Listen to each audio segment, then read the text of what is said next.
I became a detective a little over 1 year ago after spending 5 years on the beat. Any case I've worked on has always been clear-cut, no questions left unanswered, concrete evidence and confessions. But there was one case, and is still one case, that leaves a lot of unanswered questions. Questions of which I suspect may not have an answer grounded in scientific rationale. As a disclaimer before I begin, I'm not superstitious, nor do I believe in ghosts or anything that can be termed the paranormal. Having said that, here's what happened. I didn't choose this case, but rather it was thrust upon me with the death of a colleague who was in charge of its investigation.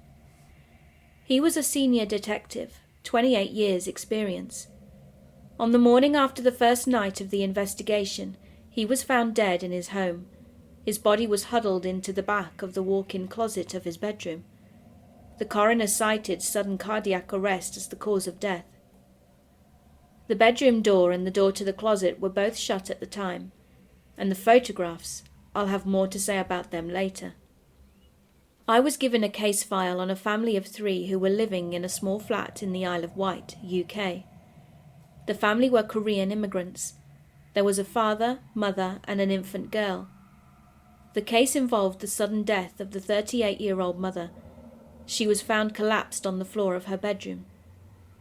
As the crime scene reports indicated, she seemed to have died while in the middle of applying her makeup.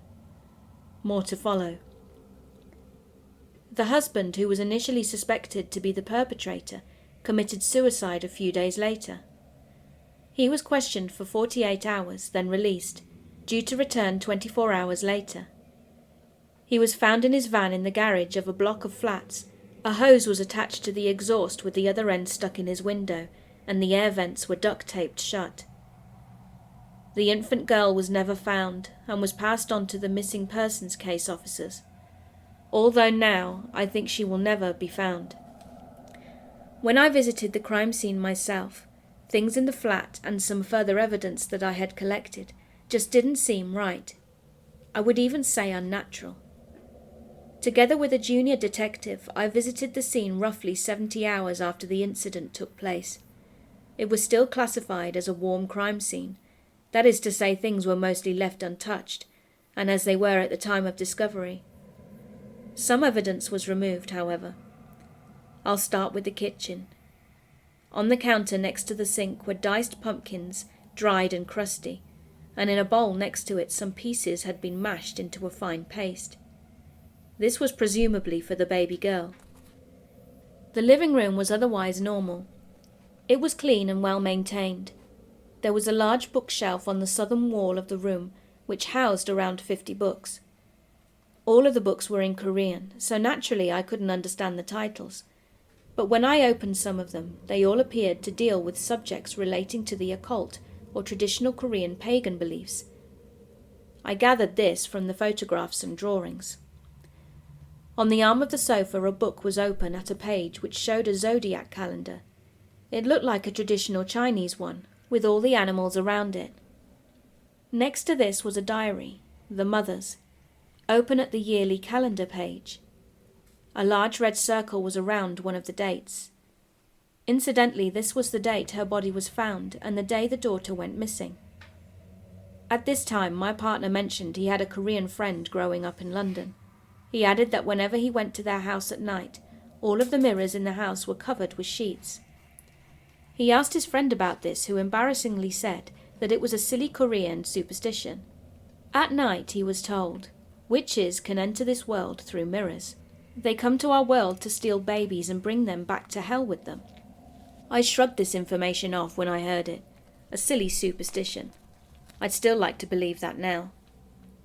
On the table in the middle of the room was a small bowl of half-eaten pumpkin mash. There had been something which the initial crime scene investigators had marked on the floor beside the table. There was a long line of something on the floor from just next to the table, which ran across the room, through the kitchen and into the parents' bedroom, incidentally the site of the mother's body. Taking a closer look, I could see it was a long, thin streak of saliva which contained traces of pumpkin. Every few feet or so between the living room table and the bedroom could be found small puddles of saliva with the pumpkin mixed with it. This suggests, as per the initial police report, that the baby had crawled from the table to the bedroom and come to a stop at the dresser. My partner asked for permission for me to go and ask further questions of the residents living on the same floor, and I was left in the flat alone to continue my investigations into the other rooms. It was in the bedroom where I experienced something that to this day I cannot explain. I looked at the spot on the floor where the mother's body was found. The cause of death was ruled as a severe heart attack, and death was instant. This in spite of her having no history of cardiac illness, nor any such instances in her immediate family. The photos of the body show her face up, a face suggesting she died in a state of shock or fear. Her eyes were wide open and bulging from their sockets, her mouth jarred agape as far as it could. She was frozen like this, as if someone had shown her a scary image and pressed pause on her reaction. That's the best way I can describe her state in the photograph. She was clutching a hairbrush too. Now I'll tell you about the mirror that was sitting atop the dresser. It was a normal-looking vanity mirror, pearl inlay border, and propped up by a small stand at the back. It looked like an antique. Perhaps it's something I have acquired in my years on the job. Call it an intuitive sense, but I could sense something coming from the mirror. It had a presence, one that was not existent in the other rooms. It was as if the mirror was the focal point of the entire room. It occupied the whole space, as if it were alive. What is more, any time I turned away from it, I felt a sense of being watched. I know it sounds corny and cliched, but I know when I'm being watched. Not only watched, but menaced. It comes with the job and is a necessary survival tool for any law enforcement person. As I was standing in front of the mirror with my back to it, looking at another part of the room, I felt an overwhelming sense of danger from behind. It felt like an impending blow to the head, and there was definitely an intent to harm. Startled, I spun around. I immediately noticed my reflection in the mirror. The reflection was of me, of course. But it was me from behind. I was looking at myself from a position behind my body, as if through someone else's eyes. Then the image in the mirror started to slowly lurch towards me. In a flash, I pulled my firearm out of my hip holster and spun around. There was just an empty room, the same as it had been when I entered.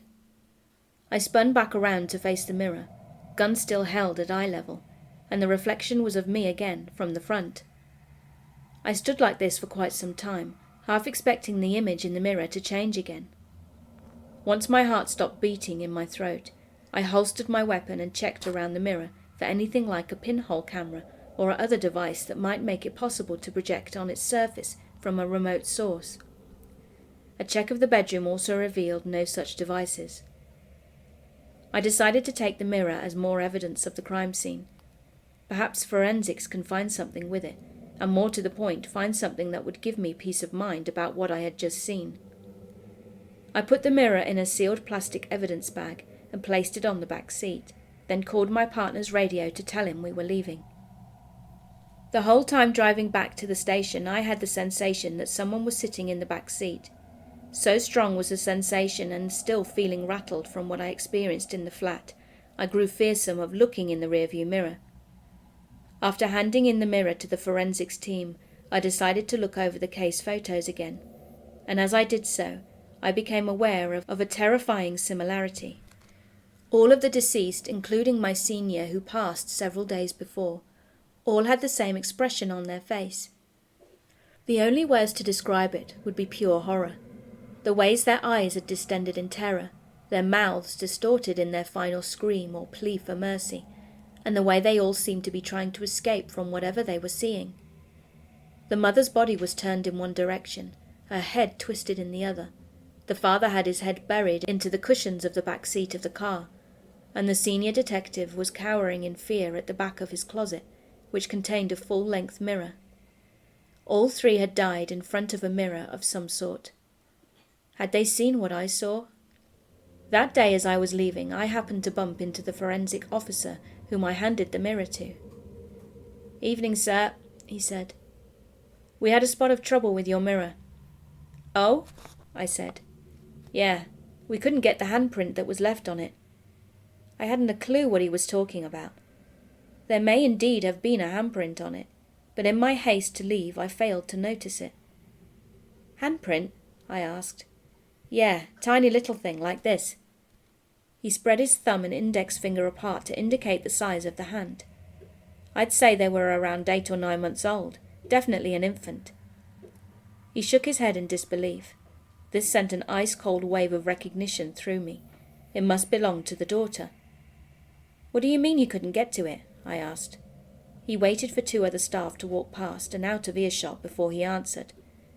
Well, the handprint, sir. He looked around again. It had been put on the glass from the other side. Other side of what? I asked. The mirror, he said. My stomach sank and I instantly thought of the things my partner had told me about the superstitions involving mirrors. Are you sure? I pressed him. We're fairly sure, sir.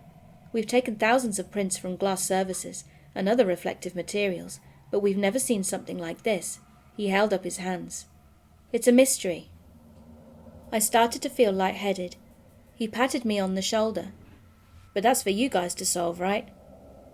With that cheerful jibe, he left me standing confused and exhausted in the corridor. I remained that way until his footsteps receded out of earshot. The mirror was never used as evidence, and it was consigned to a file cabinet somewhere in storage, never to be taken out or spoken of again. The handprint was just passed off as a manufacturing defect. The whole case is now cold, unsolved. 2 sudden deaths of natural causes, and a suicide from being unable to cope with grief. That's how it ended. For me, however, I cover every mirror in the house when the sun goes down.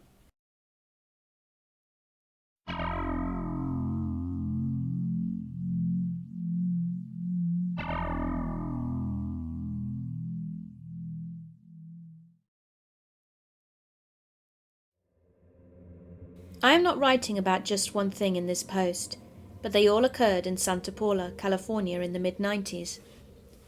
I was going through a very nasty battle with the father of 3 of my children.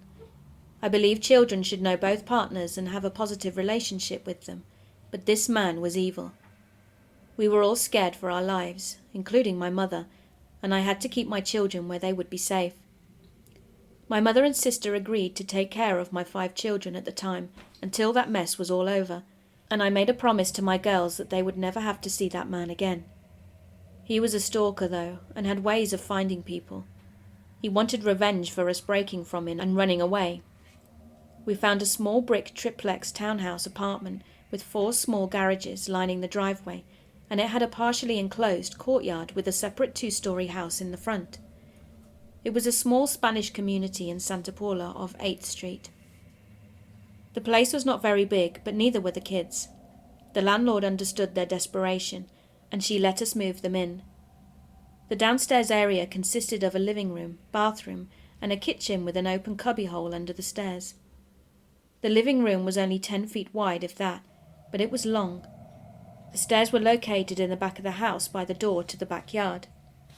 At the top of the stairs you were met with a bathroom, and next to that a very small bedroom. To the left of the stairs in front of the house was a long bedroom. Nothing happened at first. It was a nice relief from the turmoil they had just endured, but things started to change. At first the kids all slept on mattresses in the small room together next to their baby sister's crib, but they didn't like it in there, as the baby would stand up in her crib and scream like something was scaring her. The kids started to wet the bed because they were too scared to walk through the doorway to use the bathroom. Night after night this went on until my mother had had enough. She moved all the children into the big room with her, and the baby no longer slept in her crib. My youngest boy at the time, however, did not want to sleep upstairs at all. We had a couch and love seat, so my sister slept downstairs with him. It was in that house that he stopped talking, and his diet changed for years to come, so my sister had to cover it up with a blanket. The laundry room was located outside behind the garages. One time when I was there, we were all playing a board game, and my sister asked my oldest boy to leave the game and go with her to do a load of laundry. I asked her why he had to go and why the walkie-talkie. She said that it was because she was scared, and it felt like someone was watching her the whole time she was in there. I got up and went with her, and I felt it too. I came to visit often, always changing my route so I knew I wasn't being followed, and every time the tears would flow when I had to go. We would take walks through the neighborhood and dream about us living in one of the big beautiful houses we would pass. Then the kids would ask me if I thought any of them were haunted. I felt a few of them were, not because they were old or scary. It just felt like they were. It is also a very old town, and it has seen its share of deaths. Each time I came over, they told me about their new friends next door, but they never mentioned the boy in the front house. I saw him in the window upstairs a few times. I even told my mother I thought it was very strange that we'd never seen him outside. I asked the next door neighbour about him, but she said that she had never seen any other children, just an old lady whose husband died years ago. I always remember seeing the boy in the upstairs window. 3 days after the old lady had passed away. It would be the only light on in the house. A week later, the landlord told my mother that there were lots of things left behind in the basement that no one had claimed, that she thought my mother could use for herself and the kids. The basement doors were located outside like a double-door storm shelter next to the house. The landlord opened the doors one at a time, revealing stone steps that went down into the darkness. I took a flashlight and went down while my mother waited outside. I saw old furniture in a crib, toys and boys' clothes in boxes, then a picture. It was unmistakable. It was the little boy I'd seen in the window. I felt a deep sadness and distress, along with so much commotion. Then suddenly the walls looked like they were closing in on me, like we weren't supposed to be there touching that stuff. I ran back up those stairs and told my mother, "No, we will not be taking anything from down there, even if there were things we could use. It just didn't feel right." I asked the landlord what had happened to the boy now the old lady was gone, thinking maybe it was her grandson, and she said that there was no boy. Their son died many years ago. He was playing with his dad's gun that he'd found in the basement, and that is where he shot himself. He was only a child. That gave us both the chills there and then. My daughter Penny kept telling me, along with my other kids, about all the strange and scary things they were experiencing, and whatever it was upstairs in the hall outside the bedrooms, you always felt uneasy up there. One day my daughter Ginny was up there. I went into the room to see what she was doing, as it was too quiet, and she was drawing all over my mother's big stand-up suitcase. When I confronted her, she calmly turned her head to look at me, but it seemed like she wasn't in there. I yelled out her name, and she looked surprised and puzzled as to what she had just done. She dropped the marker and cried, "What is happening? It wasn't me, I didn't do it." I saw a figure there in the hall many times, most of the time in the bedroom doorway watching us sleep, but there was nothing we could do about it, and it wouldn't go away. It wasn't until there was enough money made for them to move. Mum thought that there was a lot of activity because of where the house was located. It was near the old train stop and firehouse. You could just feel the history in that place. There had also been quite a number of territory wars there, and a lot of young lives were lost. I was talking to my eldest daughter Penny just the other day, and I told her that I was thinking about writing these experiences down. We both described the same dark figure that wore a hat and would stand in the doorway of the hall, watching almost every night. Soon after this, they were able to move to a mobile home in Oxnard.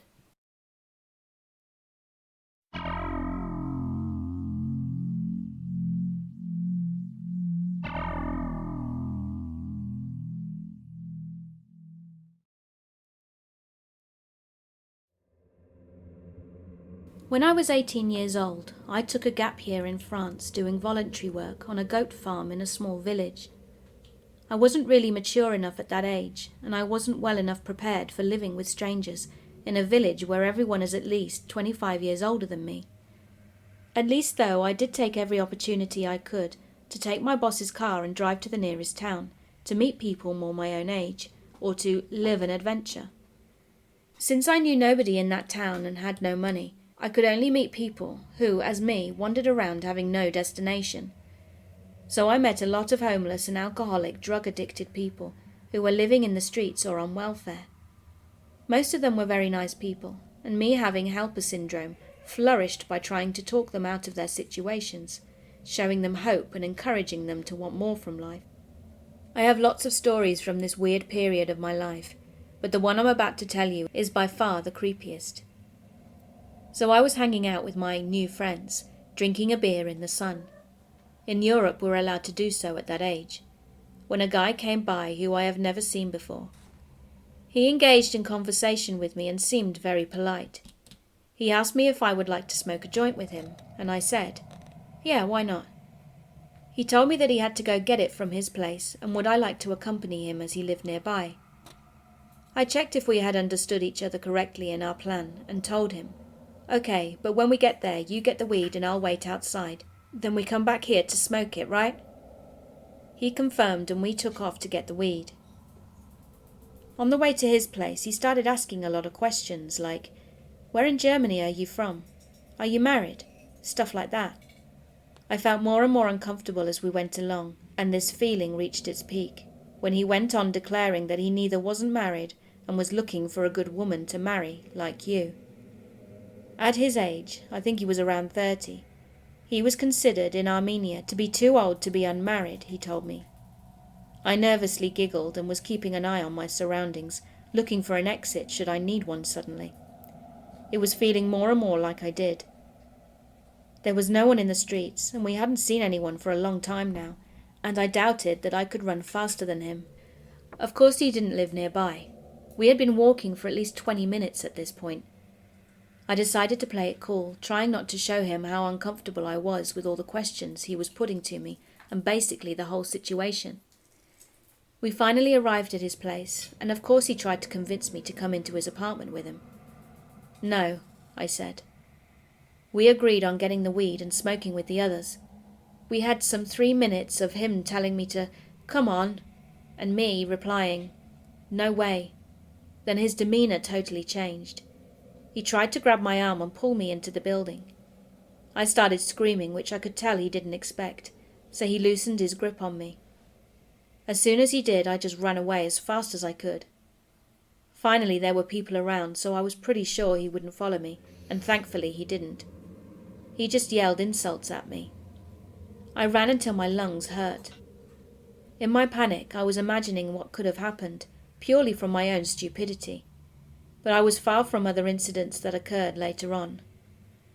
When I'd gotten back to my friends and told them about what had happened, they were not surprised in the least, telling me that in this town there were Armenian gangs, much like in that film Taken, who capture young women, take their passports and sell them, or make them work as prostitutes.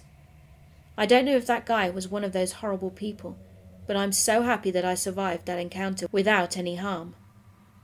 I had more luck than reason or intelligence, as we would say in Germany. I've learned 2 things from this incident. Firstly, never ever trust a stranger, even if he seems polite and a nice guy who is just offering something without any hidden agenda. And secondly, unfortunately, you can't help every person on earth, and if someone is a drug addict and living in the streets, then the possibility is high that they do not really care about anyone else, being around and being safe. I say that because I was shocked that none of my so-called friends warned me before leaving with him. Like, they could have said, hey, I don't think it's a good idea, or hey, I'll come along with you as well.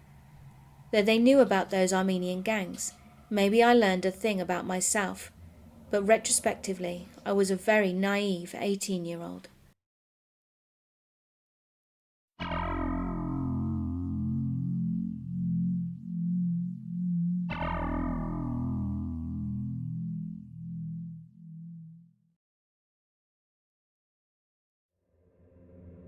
As I explained in the first story, the following events took place during a gap year I'd taken after I'd finished high school in 2012 to 2013. I was doing voluntary work in a small village in France. I've suffered a lot from loneliness and separation from my peer group in that village because everyone living there was at least 25 years older than me, so I often took my boss's car to go to the nearest bigger town. As I knew nobody in that town, I got to know people who strayed the streets. a group of people took me to an apartment where an acquaintance called Jules lived. Jules, he was so sweet, but also so lost. His eyes were as blue as the sky in spring, with pieces of the warm French sun in them. I saw him with his gentle smile by the window, and a cigarette in the corner of his mouth. The other guys greeted him and entered his apartment by climbing through the window. "Who are you?" he asked with his soft, dark voice. I explained that I just came to town and had to leave before dusk to get back to the village where I worked. He asked me to join them for a casual party. I found out that he hadn't been outside with the others because he had to wear an electronic ankle bracelet that had been issued from the police. Basically, he was in prison at home, he explained. He hadn't done anything very bad, he assured me, just multiple little thefts when he had no money left and, one material damage on a car. For me, I made excuses for all he had told me he'd done wrong because I was naive and young, and somehow I had an instant crush on him. The hours passed by, talking to each other, and little by little the groups of people who had brought me to him had left. In the end there was just this one guy, Jules, and me. Then Jules asked me, "Can I ask you to do me a favour?" With little hearts in my eyes, I nodded. "Of course." He smiled at me, and that smile. "I want to do some coke," he said. "No problem," I answered. "Yes, well, there is one little problem. I can't go out to get it from my dealer, so I thought maybe you could go there for me. It's just down the street.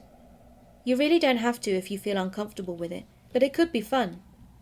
Despite the fact that I don't do cocaine, I said, yes, well, okay. Give me the address. I will go and get it for you."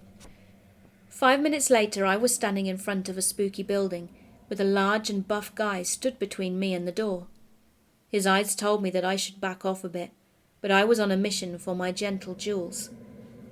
I cleared my throat and said with a high-pitched voice, "I'm looking for Dee. Jules sent me." He looked me up and down and without saying a word opened the door.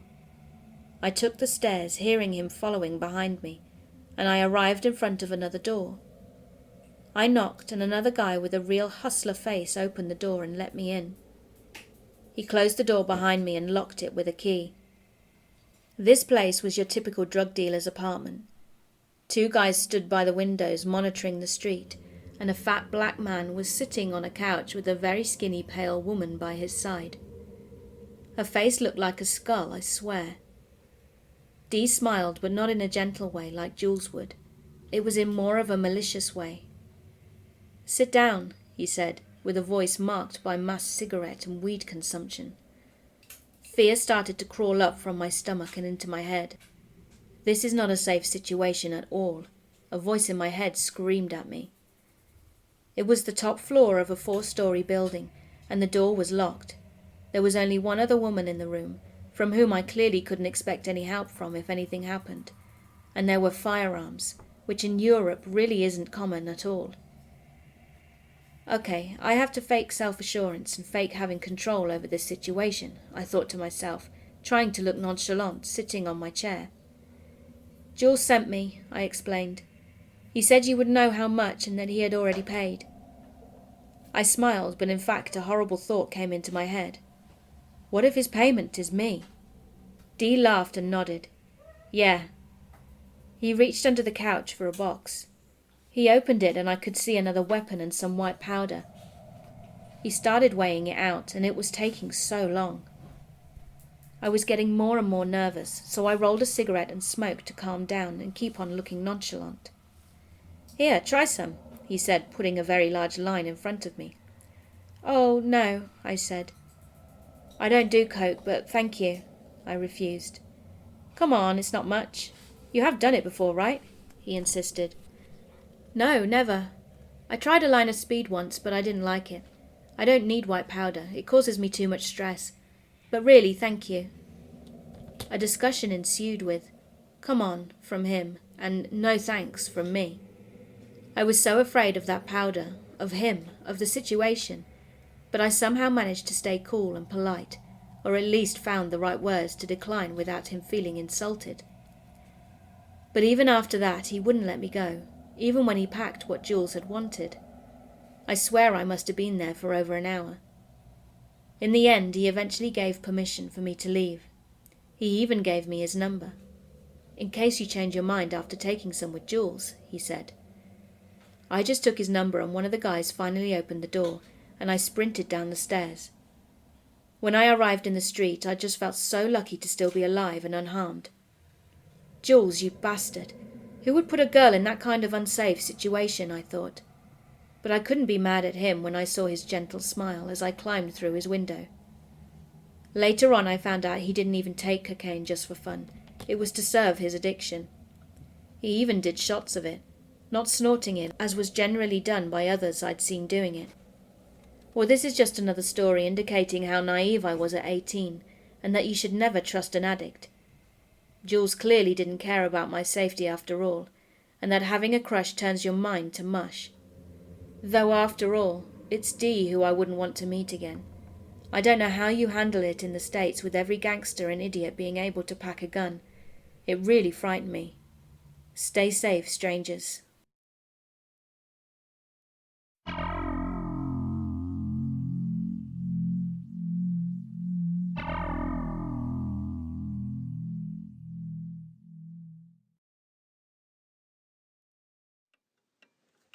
Hey fearsome friends. Thanks for listening. Please make sure you subscribe and click that notification button so you can be aware of all my videos when they upload. If you have a story that you'd like to hear me record, then please send it to my subreddit, rmissfearsome83, or alternatively email me at missfearsome83@hotmail.com. If you'd also like to support me further, please go to my Patreon and join for as little as $1 a month, where you'll get early access to all my recordings, and they will also be available as MP3 downloads. I also have some awesome merch on the Spreadshirt website. All links are in the description below. Stay safe, stay happy, and remember, keep being creepy.